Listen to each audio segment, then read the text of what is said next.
Welcome friends. Baakiyalakshmi இன்னைக்கு எபிசோட்ல வந்த சுவாரஸ்யமான சீன்ஸ் பத்தி பார்க்கலாம். ராதிகா கோபிட்ட சொல்றாங்க, உங்க அப்பா எதுக்காக அந்த வீட்ல இருந்து சாப்பாடு இங்க வாங்கிட்டு வராரு அப்படின்னு கேக்குறாங்க. இது போய் நான் அவர்கிட்ட பேசினேன்னா ஒரு 15 நிமிஷம் தொண்டை கிளிய பேசுவார் ராதிகா. நான் என்ன ராதிகா பண்றது அப்படின்னு கோபி சொல்றாரு. பாக்கியாவுமே எதுக்காக சாப்பாடு கொடுத்து விடுறாங்க இங்க அப்படின்னு கேக்குறாங்க ராதிகா.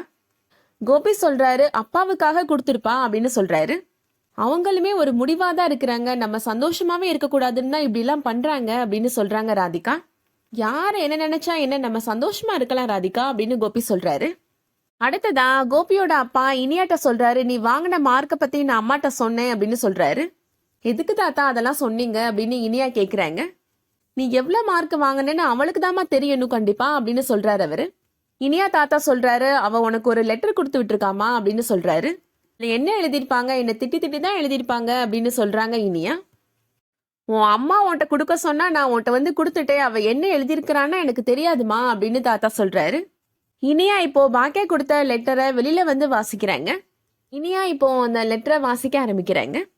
அன்புள்ள இனியா, எப்படி இருக்கிற? அம்மா உனக்கு லெட்டர் எழுதுற நாள் வரும்னு நான் கனவுல கூட நினைக்கல அப்படின்னு எழுதியிருக்கிறாங்க. அம்மா உனக்கு ஃபோன் பண்ணலான்னு தான் நினைச்சேன், ஆனா நீ ஃபோனை எடுப்பியா மாட்டையான்னு எனக்கு தெரியலம்மா அப்படின்னு எழுதியிருக்கிறாங்க.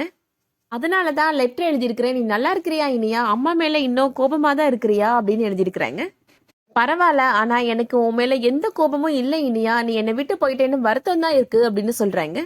நீ சாப்பிட்டியா, என்ன பண்ற அப்படின்னு உன்னை பத்தி யோசிக்காத நிமிஷமே இல்லை இனியா அப்படின்னு எழுதியிருக்கிறாங்க. நீ மார்க் கம்மியா வாங்கியிருக்கிறேன்னு தாத்தா சொன்னாங்க, அது கேட்ட உடனே எனக்கு ரொம்ப வருத்தமா இருந்துச்சு இனியா அப்படின்னு எழுதியிருக்கிறாங்க. படிப்பை தவிர இந்த உலகத்துல எதுவுமே முக்கியம் இல்லை இனியா, அம்மா அப்பா எல்லாருமே அதுக்கப்புறம் தான் அப்படின்னு எழுதியிருக்கிறாங்க.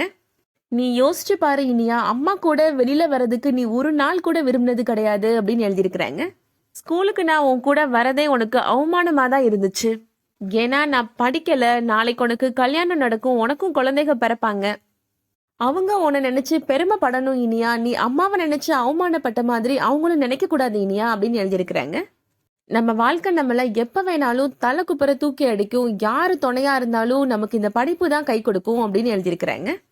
நான் பட்ட அவமானங்கள் உன் பக்கத்துல கூட வந்துடக்கூடாது இனியா அப்படின்னு எழுதியிருக்கிறாங்க. அதுக்கு நீ நல்லா படிக்கணும் இனியா, மறுபடியும் உன் தாத்தா என்கிட்ட ஓடி வந்து நீ நல்ல மார்க் வாங்கியிருக்கிற அப்படின்னு அவர் சொல்ற அந்த நாளுக்காக நான் இன்னையில இருந்தே காத்துட்டு இருக்கிறேன் இனியா அப்படின்னு எழுதியிருக்கிறாங்க. அடுத்ததா பாக்கியா ஆபீஸ்ல நடக்கிறத காமிக்கிறாங்க. இப்போ கொஞ்சம் கொஞ்சமா கஸ்டமர்ஸ் வர ஆரம்பிக்கிறாங்க. அடுத்ததா எழில் ஆபீஸ்ல நடக்கிறத காமிக்கிறாங்க. வர்ஷினியோட அப்பா எழில பார்த்து பேசுறாரு. அவர் சொல்றாரு, நான் தான் இந்த படத்தோட ப்ரொடியூசர், நான் நினைச்சேன்னா ஒரு நிமிஷத்துல இந்த படமே இருக்காது அப்படின்னு சொல்றாரு. ஆனா நீ என்னோட பொண்ணை மரியாதை இல்லாம நடத்துவியா அப்படின்னு கேக்குறாரு. அப்படிலாம் யாரையும் மரியாதை குறைவா நடத்தல சார் அப்படின்னு எழில் சொல்றாரு. நான் தான் பார்த்தேனே, நாளைக்கு அவ ஷூட்டிங் வந்தாலும் இப்படிதான் நடத்துவியா அப்படின்னு கேக்குறாரு அவரு. எழில் சொல்றாரு, ப்ரொஃபஷனலா மட்டும் பார்த்தா எந்த பிரச்சனையும் இல்லை சார், ஆனா வர்ஷினி அந்த மாதிரி பார்க்க மாட்டேங்கிறாங்க சார் அப்படின்னு சொல்றாரு. எழில் ப்ரொடியூசர் சொல்றாரு, நான் நேரடியாவே உன்கிட்ட கேட்கிறேன், என்னோட பொண்ணு உன்னை கல்யாணம் பண்ணிக்கணும்னு விரும்புறான் அப்படின்னு சொல்றாரு. நான் வேணா வேறொரு பையனை பார்க்கலாம் அப்படின்னு சொல்லி வேறொரு பையனை பார்க்க கூட செஞ்சேன், ஆனா அவ உன்னதான் கல்யாணம் பண்ணிப்பேன்னு அடம் பிடிக்கிறா அப்படின்னு சொல்றாரு. நீ என்ன சொல்ற அப்படின்னு கேக்குறாரு. நான் அதை அவங்ககிட்டே சொல்லிட்டேன் சார், என்னால முடியாது சார் அப்படின்னு சொல்றாரு எழில். ஏன் முடியாது அப்படின்னு ப்ரொடியூசர் கேட்கிறாரு. எனக்கு வேற ஒரு பொண்ணை பிடிச்சிருக்கு சார் அப்படின்னு எழில் சொல்றாரு. நான் அவங்கள தான் கல்யாணம் பண்ணணும்னு ஆசைப்படுறேன் சார் அப்படின்னு எழில் சொல்றாரு. எழில் ப்ரொடியூசர் சொல்றாரு, நீ யாரை வேணாலும் விரும்பிக்கோ, ஆனா ஏன் பொண்ணு நீ தான் வேணும்னு சொல்றாளே, அதுக்கு என்ன பண்றது அப்படின்னு கேட்கிறாரு. அதுக்கு நான் என்ன சார் பண்ண முடியும் அப்படின்னு எழில் சொல்றாரு. அப்ப நீ என்னோட பொண்ணை கல்யாணம் பண்ணிக்க முடியாதா அப்படின்னு அவர் கேட்கிறாரு. முடியாது சார் அப்படின்னு எழில் சொல்லிடுறாரு. அப்ப நான் இந்த படத்தையும் நீ டைரக்ட் பண்ண முடியாது அப்படின்னு ப்ரொடியூசர் சொல்லிடுறாரு. உனக்கு ஒரு நாள் டைம் கொடுக்குறேன், யோசிச்சு சொல்லு, நீ என்னோட பொண்ணை கல்யாணம் பண்ணுனா இந்த படத்தை கண்டினியூ பண்ணலாம், இல்லைன்னா சான்ஸே கிடையாது அப்படின்னு சொல்லிடுறாரு. எழில் சொல்றாரு, ஒரு நாள் இல்லை சார், ஒரு நிமிஷம் கூட எனக்கு யோசிக்க டைம் வேணாம் சார் அப்படின்னு சொல்றாரு. நான் வேற ஒரு பொண்ணை விரும்புறேன் சார், அவங்கள தான் கல்யாணம் பண்ணிப்பேன் அப்படின்னு சொல்லிடுறாரு.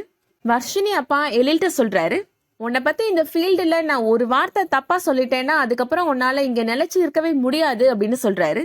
நீங்க என்ன பண்ணாலும் சரி சார், என்னால இதுக்கு ஒத்துக்க முடியாது, நான் யாரை விரும்புறேனோ அவங்கள தான் கல்யாணம் பண்ணிப்பேன் அப்படின்னு எழில் சொல்றாரு. எதுக்காகவும் யாருக்காகவும் என்னால அவங்கள இழக்க முடியாது சார், நான் உங்களுக்கு நம்பிக்கை கொடுத்துருக்கிறேன் அப்படின்னு எழில் சொல்றாரு. வர்ஷினி அப்பா சொல்றாரு, அப்பனா இந்த நிமிஷமே இந்த ஆபீஸை விட்டு நீ வெளியில போ அப்படின்னு சொல்லிடுறாரு. இந்த ஆபீஸ்ல இனிமே உனக்கு இடம் கிடையாது, கெட் அவுட் அப்படின்னு சொல்லிடுறாரு. உனக்கு 2 நிமிஷம் தான் டைம், எதெல்லாம் எடுக்கணுமோ எடுத்துட்டு இந்த இடத்த காலி பண்ணு அப்படின்னு வர்ஷினி அப்பா சொல்லிடுறாரு. எழில் அதிர்ச்சியாகி நிக்கிறாரு. அதோட இன்னைக்கான எபிசோட் முடியுது. இந்த வீடியோ உங்களுக்கு பிடிச்சிருந்துச்சுன்னா லைக் பண்ணிக்கோங்க. ரெகுலர் சீரியல் அப்டேட்ஸ்க்கு நம்ம சேனலை சப்ஸ்கிரைப் பண்ணிக்கோங்க. தேங்க்ஸ் ஃபார் வாட்சிங்.